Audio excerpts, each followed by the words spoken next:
আসসালামু আলাইকুম সবাইকে। It's me Tania Tanha. আজকে একটা ভিডিও নিয়ে আসছি। আজকে আমি একটা তরকারি রান্না করব। এটা আমার আব্বার খুবই পছন্দের, তাও আবার আমার হাতে। তো ভাবলাম ভিডিওটা আমি আপনাদের সাথে শেয়ার করি। চলেন দেখা যাক আমি কি রান্না করি।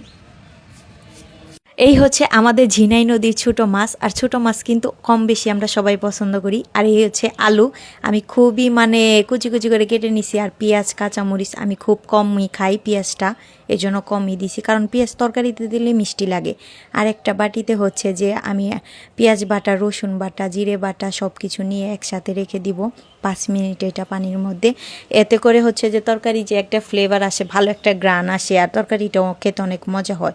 আমি পরিমাণ মতো হচ্ছে মরিচের ফাঁকি দিয়ে দিব, পরিমাণ মতো হচ্ছে যে হলুদের গুঁড়ো দিয়ে দিব। হলুদটা একটু কম দিবেন, তা না হলে তরকারিতে একটা গন্ধ আসবে বা তিতা তিতাও লাগবে, এরকম লাগবে। আমরা কিন্তু ধনের গুঁড়া খাই, যাকে বলে হজের গুঁড়া। এখন আপনারা খান কিনা আমি সেটা বলতে পারলাম না, কিন্তু এটা আমরা খাই। পরিমাণ মতো লবণ, সবসময় হচ্ছে আমি লবণ দিলে বেশি হয়, আজকে তাই লবণটা একটু কমই দিছি।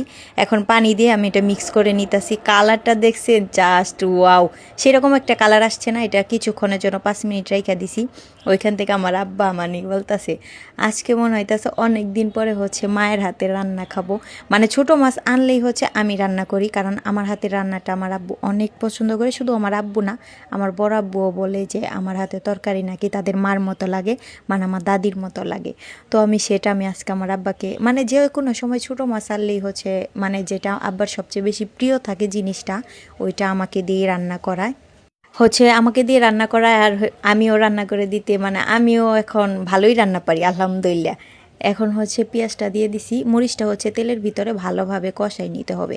তাই আমি কিছুক্ষণ ভালোভাবে কষাই নিব, 5 মিনিটের মতো কষাইতে হবে, তাহলে তরকারিটা এত টেস্টি হবে যা বলার মতো না। আমি এখন এটা ভালো করে লাড়াচাড়া দিয়ে ঢেকে দিব 5 মিনিটের মধ্যে। এখন আমার মরিচটা কষানো হয়ে গেছে। এখন আমি আলুর কুচিটা দিয়ে দিলাম। আলুটা হচ্ছে আপনি যে কোনো তরকারি রান্না করবেন আপনারা, সেটা হচ্ছে ভালোভাবে 10 মিনিট, কমপক্ষে 5 মিনিট আপনারা ভালোভাবে কষিয়ে নেবেন। কষানোর পরে হালকা একটু ঝোল দিবেন। ঝোল দেওয়ার পরে তরকারিটা দেখবেন বেশি মজা লাগবে। যেহেতু কাঁচা মাছ, ছোট মাছ, এগুলো ভাজার মতো কোনো ওয়ে নাই। আমরা সবসময় মাছ ভেজেই খাই। তারপরে হচ্ছে এটা যখন বেশি ছোট মাছ, ভাজার মতো ওয়ে নাই। পরিমাণ মতো ঝোল দেওয়ার পরে কাঁচা মাছটা উপর দিয়ে ছিটিয়ে দিতে হবে, তখনই দিতে হবে, কারণ যেহেতু কাঁচা মাছ তখন দিলে জিনিসটা ভালোভাবে হবে আর কাঁচা থাকবে না।